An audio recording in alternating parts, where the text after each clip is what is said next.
changing the bulbs himself. What? Okay, yeah. Flashback, because this isn't present Chuck. You'd have a little lackey coming in, do you know what I mean? Oh, is this how you like it, Chuck? No, get down on your knees. But I can't reach. Get down on your knees. Sorry. Okay, is this Rebecca? I know that the name of the episode is Rebecca. That's as good as the one we had in Florence. Hey, don't. No. Stop it. Florence is the best place in the world. If you haven't been, go. I don't appreciate that Chuck has been there. All right, okay? I know he's a fictional character. Doesn't matter. Am I Chuck? Don't keep it inside. Ah, don't keep it inside, eh? Funny. Interesting. Rebecca's not around anymore. Maybe this girl here was a bit of a calming presence for Chuck, and her absence maybe has turned him into a little bit more of what we know. Part of the problem, I think, is that Chuck has got no one to talk to. I've said before, I think the only other person he's actually had close to him was Jimmy. I think it's really important as people to have those outlets, those people that we talk to and, you know, talk things through to, because sometimes you need a person to be like, hey, dude, you've been a little bit unfair there, actually. And I think perhaps the absence of that has maybe changed Chuck. It's more about morale. Morale can affect quality. God knows the hoops that Howard jumps through just to keep the troops humming. Well, true. Interesting. All these things Chuck's saying, the morale keeps the troops going and all this stuff. You know, yeah, funny, isn't it? Because he right now, because of his vendetta against Jimmy, working against morale.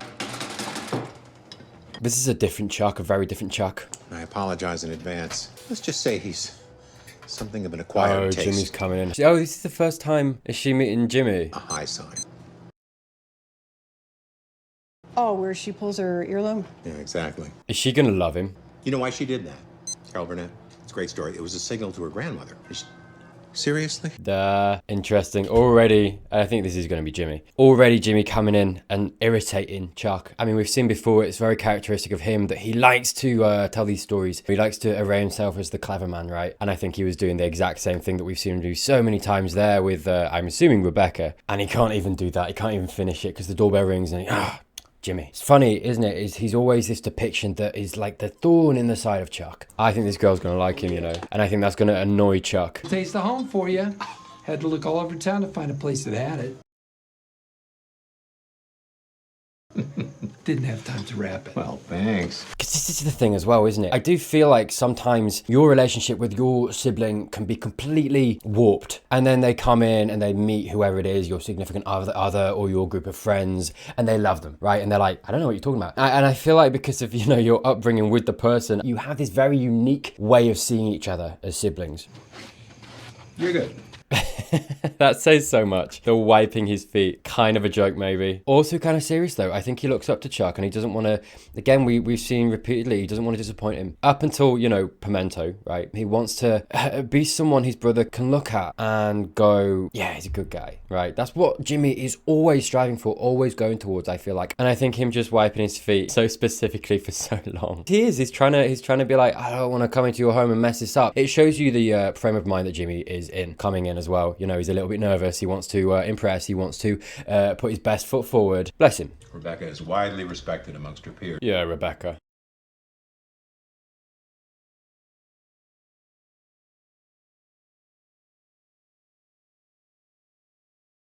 Also, I'm detecting hints of like Daphne du Maurier's Rebecca as well. She's not in the picture anymore. She's not around. Yeah, I wonder how much of a reference that is, because that does not mean... Yo-Yo Ma came to our wedding. Right on, man. Right, so yeah, they're married, huh? So tell us about your first week at Hamlin McGill. Okay, good. Timeline established. I learned everyone's name, and I licked a ton of stamps. My tongue is like hamburger meat. I mean, that thing's raw as hell. Alice, there's a sponge for that. Oops. Rookie. See, she likes him. Look at this face on Chuck. Alice, there's a sponge. He wants Jimmy gone. He's waiting for Rebecca to give him the signal. He's not having a good time. He's like, now. Rebecca coming back at him. An endearing little smile of like, are you okay? I know, but it's okay. Do you know what I mean? Oops. Look at that. Rookie. Yeah, she's kind of amused. She's fine. She's having a good time. I mean, the fish is perfection. Thank you. That was very kind. Yeah, he is kind. Pardon me. Again, sorry, there's always a reason they put coughs or whatever it might be. Pardon me. Pardon me. Yeah, what's that? Has he got something wrong with him? Because she kind of looks at Jimmy like, did he catch that? Yeah, sorry, because they never put coughs or anything in. It's kind of annoying. I kind of wish they did a little bit more, you know, because it's more natural. And it doesn't make me go like, wait, what's that about? But there's something to that cough. What's that about? Like, why is that in there? And the way that Rebecca looked at Jimmy like, okay, he didn't see.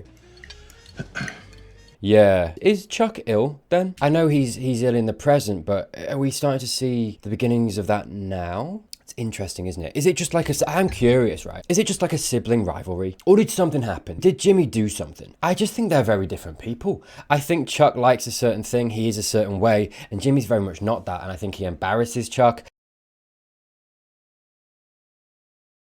And Jimmy just doesn't conform to the way that Chuck respects people. I think if Jimmy was anyone else other than his sibling, he wouldn't look twice at him. He feels obligated to help him, and I think he resents that. Chuck. What's the difference between a vacuum cleaner and a lawyer on a motorcycle? Lawyer jokes. It all comes from a place of affection. Sure, of course. Chuck's annoyed by that. But I believe Jimmy. I think it is coming from a place of affection. It's just how Jimmy is. But Chuck, again, finds it abrasive. I have nothing but the utmost respect for your profession. I mean, it's a pillar of... Oh, why do they bury lawyers under 20 feet of dirt? Deep down, they're really good people. What's the difference between a tick and a lawyer? Oh, no. The tick falls off when you're dead. Just joking. I want you to know... She loves it. Job. I'm grateful. He hates it. Chuck hates it. You can just see. Comedy gold. I'm here all night! More! Go. Oh, see, I told you. Dessert, anyone? We have a homemade. Chuck just wants this to end. Wait, I think I know one. Oh. Oh, God. What do lawyers and sperm have in common? Chuck. 3 million... No, wait. 1 in 3 million have a chance chance of of becoming becoming a human being. Oh, he's doing the thing. She didn't see it. Amazing. Get wrecked. Get wrecked. I love that so much. I love this scene. Yeah, and that's the thing as well. We're seeing the classic Jimmy kind of, you know, walking into the room, making a joke, you know, making people laugh again and getting people on his side. This thing that I've identified that Chuck really hates. And as well, like Jimmy is taking the idea of a lawyer. All of those jokes were derogatory towards lawyers, right? I do think Jimmy's coming at it from a place of warmth and affection and just joking around. I think he is. But, you know, obviously with Chuck feeling the way he does about his profession and the law itself and holding it as this sacred golden thing, Jimmy doing that and rolling it in the dirt, he's just stabbing Chuck repeatedly. Jimmy's taking this thing that he holds sacred and presenting it in a way that is not in any way favorable. And it's funny actually, because I was doing that in season 1, and I'm not saying they're not and can't be, you know, there's absolutely, you know, some stand-up lawyers that do hold the law to this high standard and they do the best they can to help people, and I absolutely believe they exist too. And maybe it's media, right? Maybe it's media as well, right? Lawyers are always presented as these dirty kind of, they'll do anything to get their client off, you know. So it's like the way that I'm talking about it and the way that I have talked about it, the way that Jimmy was joking about it just then. And we know that Jimmy is a bit of a cinephile, right? He watches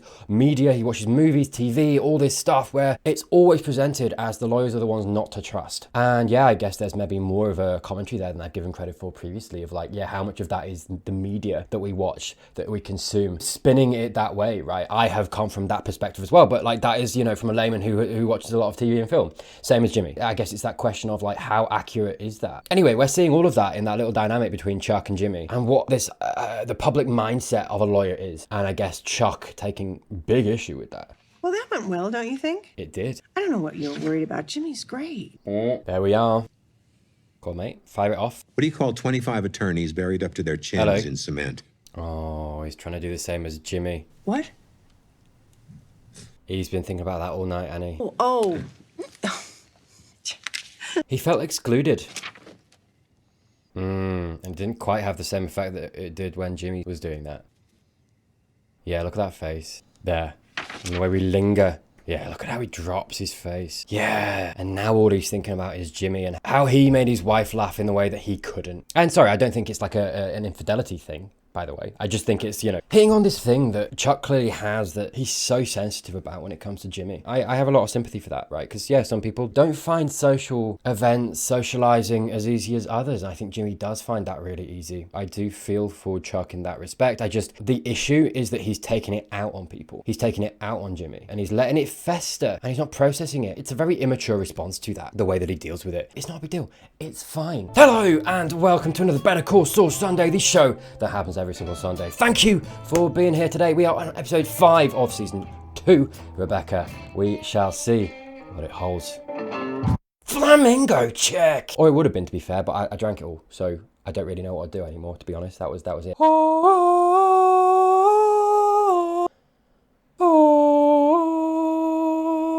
Like, I think I found something that could help get you out of there. I'm gonna make things right. My man, we're in a new episode. You gotta move on. I get it though. I was saying last episode, I do feel like Kim's been like really punished hard for something that wasn't anything to do with her, wasn't her fault at all. So I get it. I do support him trying to help her, but at the same time, I'm like, just let it go. Don't mess up again. Hi. Whoa, Oh God. I have a few notes. those are Cliff's? No, they're my notes. It looks worse than it is. It's just that we have a particular house style. You're a second-year associate, right? Oh. I came in as a 4th year. So why is a second year giving notes to a 4th year? All right, mate. Come on. I know the house style. Yeah, don't be condescending. Don't be Chuck. You indented them, which is perfectly fine. But Cliff likes them centered. Fair enough. No, she's coming at it perfectly nicely. She's doing fine. Jimmy, you got to get on board. Reel that ego back in. Let her help. But again, it's funny, isn't it? Because we have this representation here of being like, you know, this girl coming in. I can't remember her name. I'm so sorry. We got it last episode. We did. I'm so sorry. Coming in and being like, this is how we do things. This is, you know, by the book. This is exactly how we like it. Come on, get on board. I'm here to help. You know, and she's doing it perfectly nicely. And Jimmy fighting against that. First thing tomorrow morning. Well, I was thinking we should just get her done now. Let the man sleep though. Sure. I'm gonna get my favorite pen and I will see you momentarily. Oh, he's ditching. Yeah, dude, you gotta play by the rules, man. Kim, it's 20 to midnight. Are you asking me if you can leave? Right behind you. Just finishing up this last one. Oh, she is not coming, mate. Yeah.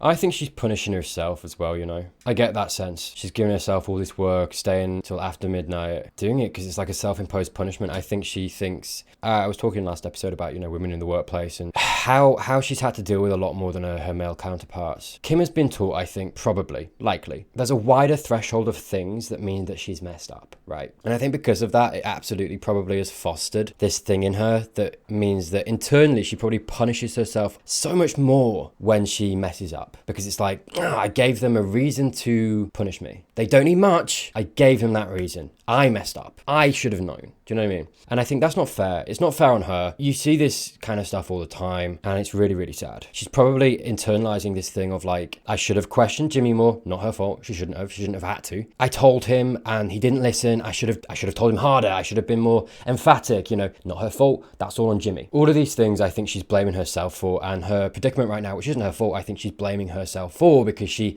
gave the men in her professional life the space to punish her. And I think over her career, she's likely had that a lot. And it's probably why she's so rigidly by the rules, by the book, because she, like I said before, she has to be. Because otherwise, any wiggle room, they'll punish her. And yeah, it's really not fair. And I think I do see a lot of self-imposed punishment in this, in her. Mate, at some point, this guy's going to tell somebody, and you're not going to get in. You want me to sue my own firm? Oh my God, dude, no. This is not my area of expertise, right? So this is the thing. And it's like, I find it sympathetic from Jimmy's perspective because I get it. Everything that I've just said, Kim doesn't deserve to be here. There should be a route to go down to fight against it. But at the same time, what can you do? You know, there's a boardroom full of men. Howard and Chuck are the guys in charge. You can't fight against them. You absolutely can't. They're too powerful. They're too influential in the company. You can't. Like, you just have to get your head down and get on with it and do it, unfortunately. So often that is just the recourse you have to take because there's no other option. So I do get Jimmy's side of it. She doesn't deserve to be here. She should be able to fight, but she can't. I'm in this weird space where I agree with Jimmy to a point, but suing your own firm, especially what we know about Kim, she's never going to do that. No, of course not. Let it lie. All he's doing here is conjuring more conflict between them and in their relationship. it has nothing to do with your performance. You're being mistreated. True. Chuck is punishing you to get to me. Chuck is behind this. No, you are behind this. I told you this would happen, and now I'm paying the price. Also true. I should have known better. There you go. I should have known better. Yeah, that's twofold. I think it's what I was saying, but I think it's also a reference to, look at Jimmy's face. Yeah, affronted by that. Because I think it's a personal thing against him. He's slipping Jimmy. I think she's seen that as well. She should have known that maybe he was, but she couldn't have. I think she's blaming herself for that, right? And she shouldn't. Even if I won, who would hire me? Yeah. Then I quit Davis and Maine. What does that accomplish? Right. It's the only way to get you out of Dutch. Stop. Because this is about Chuck, whether you want to believe it or It doesn't matter though. It doesn't matter. Quitting a job that you've been trying to tank since day one. Yeah, they just need to get their heads down and get over it and get past it. Prove you can go 1 week, hell, Yeah. 1 day without breaking the rules of the new You don't save me. I save me. Yeah, Kim talking facts, mate. Is Aaron in yet? Erin, gotcha. Waiting for him. Did she wait all night? No. I have a medical condition. Oh my god, dude. Stop lying. You too. Okay, bye. Yeah, she's having to go above and beyond to try and prove herself. Hey, She shouldn't have to do this. I'm an attorney at Hamlin McGill. Would you happen to know if Intel is happy with their legal representation? Yeah, she's trying to book another big client to... Do you know what I mean? She has to do 3 times the work as anybody else. And she's punished twice as hard as well. If she even slightly messes up. And we've seen that. There's evidence in the show. Like, we know as the audience, she wasn't responsible for that. Jimmy lied to her. Also, Chuck was told. Jimmy literally came to Chuck, told him that he lied to her, and she couldn't possibly have known. What did Chuck do? Did he go to Howard straight away and tell him and be like, we've actually been a bit unfair on her here, get her out of there, get her back to working? No, he didn't. Why is that, do you think? And I think we're seeing what she's had to do her whole career right here. That's flattering, but I'm seeing someone at the moment, so... Amazing. Wow. She's making professional work calls, and what happens? Someone hits on her. Wouldn't happen if she was a guy, would it? We're actually known for teaming with other firms. Man, I really want Kim to succeed, you know. And this is the thing at the moment, is that I do feel like Jimmy's bringing her down. How's your lunch? Good. What'd you have? Turkey wrap. Yeah, what do you have for lunch? Turkey wrap. No, she didn't. She didn't eat at all. She can't afford to eat because she has to use every single minute of every single day to try and stay even, I was going to say ahead, not even ahead, at a level playing field to everybody else. She has to work like so much harder. It's insane. It's insane. She doesn't have time to eat. You think you might come by later? I don't want her to see. What the hell happened to you? I get it. The first rule of Fight Club, right? Can I handle it? Yeah, sure. I wonder if Erin is going to see a little bit of something that she doesn't like from Jimmy here. You're pretty. Will you be my new mommy? What are you doing? What did I say? That's a bribe. What don't you understand about finessing? Yeah, he is not at home in this world, is he? I'm not trying to get you in trouble. I'm trying to keep you out of it. Hey, fair enough, you know. She's doing the good work. I do think as a minder, she is doing a really nice job. She's not been super annoying about it. She's just trying to like make sure he keeps on the straight and narrow. It's not her fault that he does everything not by the book. It's the boy. Hey, how you doing, Bill? But about it. Yeah, word on the street is you're over at Davis and Maine now. Lucky son of a bitch. Davis and Maine. Man, that must be sweet. It is if he really just got his head down. Bet they gave you a car. I did give him a car. Okay. Shiny one. There's Got actually, a sick office? I bet you have a sick office. it's got a little fireplace. Fireplace. My God. Jimmy, hey man, do you want a blow job? Because this guy is ready. You have an assistant, right? Don't tell me. Is she hot? Oh, Bill. And they put you up? It's a corporate apartment. It's just... I know, don't tell me. Funny, innit? It's arranging this as like, Bill here is what Jimmy came from, what Jimmy was, right? We know that. And the way that Jimmy is, like, he should be excited. He should be. We're having it displayed before us as the audience. How Jimmy should be, based on what he's got. He should be ecstatic. He should be happy, you know. He's got this shiny car, this new apartment. You know, he's at a big firm. And look at this face on Jimmy. Look at this face. He's not happy. You know, what does that tell you? Playing it down. He's like, it's not that good, man. Whereas like the Bills of this world that would kill for that. The more I see this, the more I'm like, get out, Jimmy. Like, you're not happy. I want you to be happy, dude. You're bringing Kim down. Just get out. If this isn't what you want, get out. This is the thing as well, because Bill's unfettered. He doesn't have a big firm. He can do what he wants. All of these little finessing moments that Jimmy kind of makes his way with actually. He can't do that anymore. And I think that's what made him happy in this job. I think when he has to do it by the book, he's bored. He can't do it. He doesn't want to do it. He just doesn't find it enjoyable in any way, shape, or form, even when he's got all of these perks. Yeah, if I hadn't seen Breaking Bad at this point in the show, as like Jimmy as a character, I would be sat here, and I am really. I would be sat here being like, dude, you're not happy. Get out, find something new.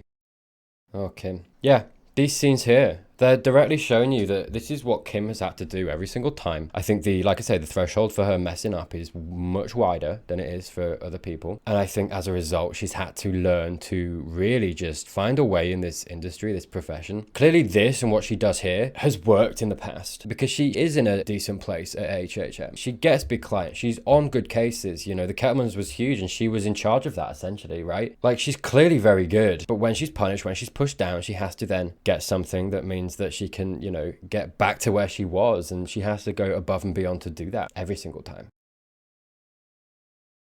Yeah, laced through this whole episode is this. They hear a women's voice and it's like the secretary. It's not an accident that I started to bring up last episode Kim's role in the workplace as a woman, and then this episode we're actually getting it, you know, shoved down your throat. I'm not trying to say that's a bad thing. I think it's something that needs to be brought attention to more, right? Because like some of this stuff, you talk to a bunch of guys about this, there's going to be like 4 out of 5 of them that are like, no, come on, they're fine, they just can't do it or whatever. Do you know what I mean? They'll come up with so much bullshit. And it's like, no, people just treat women differently. That is just misogyny. That's what it is. Like, stop. Hiding it as well. She should have a corner office and she should be out there doing the good work, man. Being the badass that she is. And instead, she's having to look, scrape, and fight for scraps to try and show these stupid men that she deserves a seat at the table just as much as they do. Oh, I'll do it my way. Sorry, there's a song playing. I can't play it, but it was not in English. And I was like, well, I know this song. It's a really famous song. And it's, nah, I'll do it my way. She has to do it her way, or she will be forever under the boots of all of these people. I thought we hit it off as well. I couldn't be more thrilled. Yes. Good. I want Kim to succeed. This is great. Nice. Well done, buddy. Well done, mate. But I hate that she had to do that. Yeah, and she's going to walk into Howard and be like, look what I got. When I was 7 years old, my very first bank account was at Mesa Verde. Mine was too. Back when my dad ran the place. Wow. Nepotism. Oh. Look, it was a silhouette of a... Cowboy on horseback. Funny how it's now devolved into 2 men talking shit. This one, she's a keeper. Shall we? She is. Howard, no, come on, acknowledge that. Funny, innit? Even in just the way that they both walk up the stairs. You know, Paige and Kim next to each other, the 2 men next to each other. Look, Howard immediately talking to him and pointing and doing that. Do you know what I mean? Like, it demonstrates the dynamic. And I get that there's hierarchies to it, right? He's the CEO, Hamlin is the senior partner. Funny, they're both men though, innit? Talk to you soon. Yeah. And look at that. Yeah. Whatever money they go on to make, whatever they do together, whatever business they get together, whatever boon or good fortune that comes from this came from these 2 women here getting together, talking, putting them together. You don't get that without credit where credit is due, mate. All right. Now what, Howie boy? Congratulations. Right back at you. How often has she done this? I'm curious, how much has she got this man? Do you know what I mean? What has she gained for the people that she's worked for that they've just completely ignored when she's done something a little wrong? I'll put Francis on that. Wow. You've got enough on your plate in doc review. Jesus. Seriously. Do you know what I mean?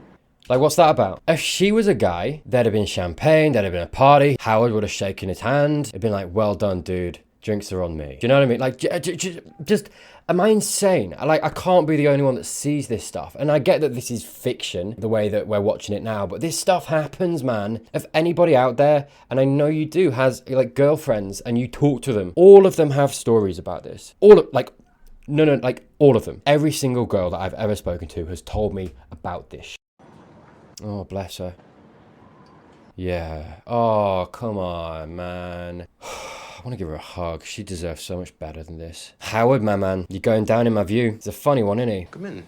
Hello. I hear clinking. Does that mean we have something to celebrate? No! We sure? No! I'm so happy that I phrased it the way that I did. And if it was a guy, there'd be handshakes and drinks, beers are on me. And look at what's happening between the men. How much do you want to bet Howard is going to arrange this in a way that it's like, this was me? Got a juicy one for you. Yeah. Mesa Verde. Unbelievable. On retainer. Oh, even better. Who got that, mate? Say the name. Congratulations. No, One of your golf course conquests. don't you dare. Kim Wexler brought them in. Okay, I'm so sorry. I walk it back. Fourth-year associate snags $250,000 in billings. Right? She's probably having a couple of drinks herself. No, she can't because she's in doc review. She's out of the doghouse, I assume. You'd think. We'll see. What the f? All right, no, fair enough. I'll walk it back a little bit. He gave her some credit, but like, what's the we'll see about? What's he got with her? My goodness, could you imagine if it's because she... Oh, I hope I'm wrong. I hope I'm wrong, man. Could you imagine if it's because, like, he made a pass at her and she rejected him? That's what guys do, man. They take that personally, and I hope it's not that. Months of work for HHM. Maybe years. That's what you want, though. And she got you that, and she's in doc... Come on. Is Chuck coming in? Is he gonna come in and be like, well done? Okay. Good morning, Rudolpho. Good morning, Mr. McGill. The lantern. Okay. Yeah, I'm starting to think whatever's going on with him, maybe the trigger point was Rebecca dying, leaving, something. Because I'm thinking dying, but like, what if she left? That would be a bit juicier. Oh, she didn't know. I didn't know anyone was here. Yeah, look at that, and she's in at the crack of dawn too. You're in early? Yeah, because she's good. More like late.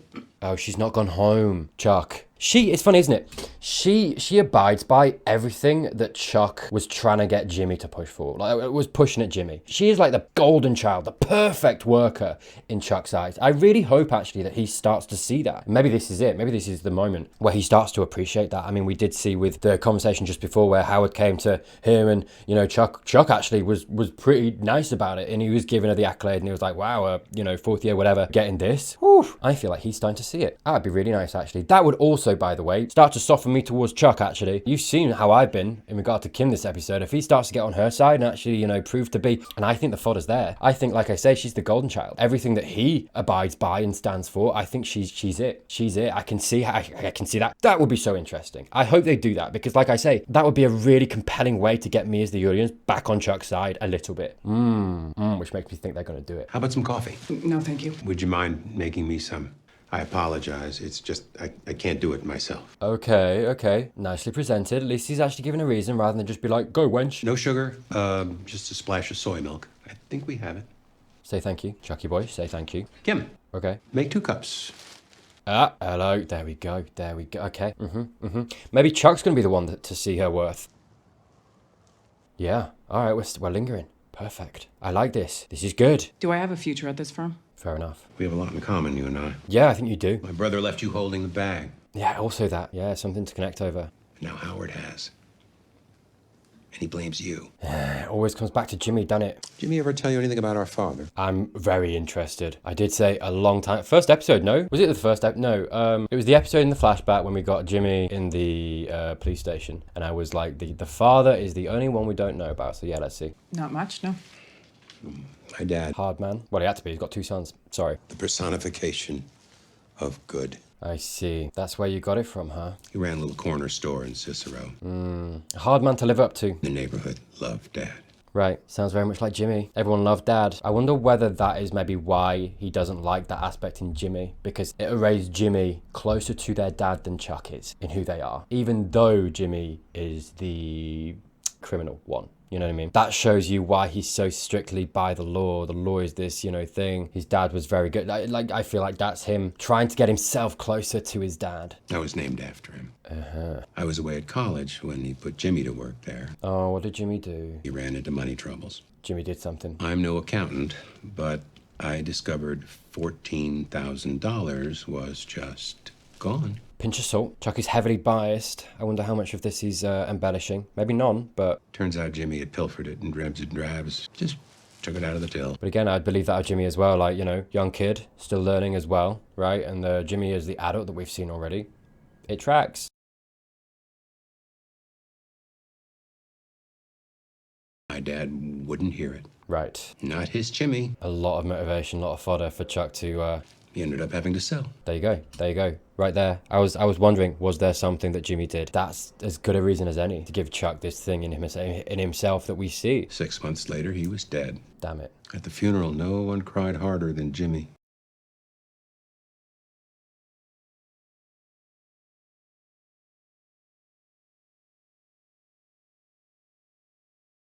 My brother is not a bad person. Okay, good. I want to hear Jimmy's side of that. I'm not saying that that isn't what happened. I can see that being the case. But I'm also curious as to, yeah, where this started for Jimmy. You know, this flipping Jimmy. They're taking the cash out of the register. I'm curious about where that started, why that started, whether it is as simple as like, that's just who he is. Do you know what I mean? I don't know. But for one of the first times, Chuck actually coming at this with a grain of sympathy, empathy. I'll talk to Howard. Thank you. You're being wasted down in Doc Review. Good. Good. Good job with Mesa Verde. Thank you. Hey, man. Hey, yeah. A really good decision by the show to do this, to offer a way in for the audience to start to like Chuck again. Yeah, interesting. Playing with my alignments, the way I feel about these characters. Wheelchair guy. Bell guy? What can I get you? Ah, nice. It's the same diner. It is! Sorry, I know you. Yeah, they're coming for him already. I apologize to you. Oh, I don't trust this at all. It's very nice. Too nice. Apology accepted. Now, f off, please. You should go to jail. But not for 8 years. Oh, is he going to get Mike to come forward? You see what I'm getting at? I think so. Not really. Okay, fair. They know as well. They must know that there's a bit more to this. I would like for you to tell the police that they go Or what? Oh, they're gonna threaten Katie. You're an ex-cop. They go easy on you. So you're a psychic. I'm looking for the best possible outcome for everybody. Layered threat, isn't there? For your trouble. Yeah. You take home $5,000. Well, double that, mate. Hell, triple it maybe. Think about it. Oh, well, seems very amiable, doesn't he? Yeah. Yeah, Mike's a little trapped. Yeah, what's he gonna do? And I wonder whether Gus is gonna come into it soon, actually, as a result of that, and maybe offer a little bit of safe harbor for Mikey boy. Interesting how this, episode has been playing around with my emotions in regards to characters and playing with those alignments, right? And I think that's clever. You got to do that, and I was expecting it too, right? I as much as I've been dunking on Chuck, as much as I have, I knew they'd do something, soften me towards him. I thought it was gonna come into play in regards to a flashback. Very interesting that we saw Rebecca, and actually that wasn't touched on so much. And also, I suppose, you know, plants that seed in the mind of the audience and says, well, yeah, she's not around anymore. Start guessing. I'm curious. I feel like the more interesting way to go with that, because the obvious thing is that she's dead, especially with the name, right? And it makes me think of, you know, Daphne du Maurier's Rebecca, right? Which speaks to me of, you know, tragedy and violence. But maybe that's a hint. But also, I don't know, I feel like there's maybe a little bit more intrigue in the idea that she's still alive and actually they just separated because of what she wanted. The stuff about Kim, this episode, I think this episode goes really, really far to highlight, actually, how much she has had to do and how much she suffered as a result of her gender in the profession that she's chosen for herself, right? And I think it makes absolute sense the way that she's been characterized, in that she plays by the rules, you know, does everything by the book because she's had to. I'm not going to go over that again, but it puts her in this place where you can absolutely see as the audience why she would get on with Chuck and Chuck would get on with her. She is exactly what Chuck would want Jimmy to be, or, you know, without the slipping Jimmy in the past, like if he had someone under his wing, it's like the perfect student almost for Chuck. She is. And I've also, you know, drawn back to her in sounding like Chuck sometimes with Jimmy. And also there's that, you know, commonality that they have a relationship with Jimmy as well, right? And they have also both been burned by him in different ways. So it's like, yeah, there's absolutely fodder for that, and it makes absolute sense. And also, it was really nice to see Chuck in a light of he's not a bad person. I like that. That in itself is nice. I think him saying specifically that is really, really helpful for his character and getting the audience maybe a little bit back on his side, or at least paving the way for that going forward. I need more of that care and compassion to Jimmy. And also, I'm kind of taking Chuck's story about their dad with a pinch of salt. I don't necessarily not believe him, but I do feel like there's more to that story, and I do feel like it's also unwise to take one side of the story as rote, right, as well. You know, I want to hear more from Jimmy in regard to that. Maybe Kim's going to be the conduit for finding out more about that. Anyway, interesting in the way that it's setting the way, paving the way for an avenue back into Chuck and seeing him more sympathetically, and, you know, just making you care more about all of these characters, right, in certain ways. I think, if anything, the people that the show has been enamoring you towards, Howard and Jimmy, it did the opposite with them. I didn't feel that much much warmth towards Jimmy, like you saw me saying. I think he'd be happier not doing what he's doing right now. He'd be happier choosing a different life for himself. I honestly believe that. Howard, yeah, I don't know. I feel like there's something between him and Kim as well. I really hope it's not a romantic thing. I really hope it's not that he tried something and she was like, no, thank you. And that's why, because there's something more to that. He's way too punishing towards her. He's got something against her. I don't know what it is yet. Yeah.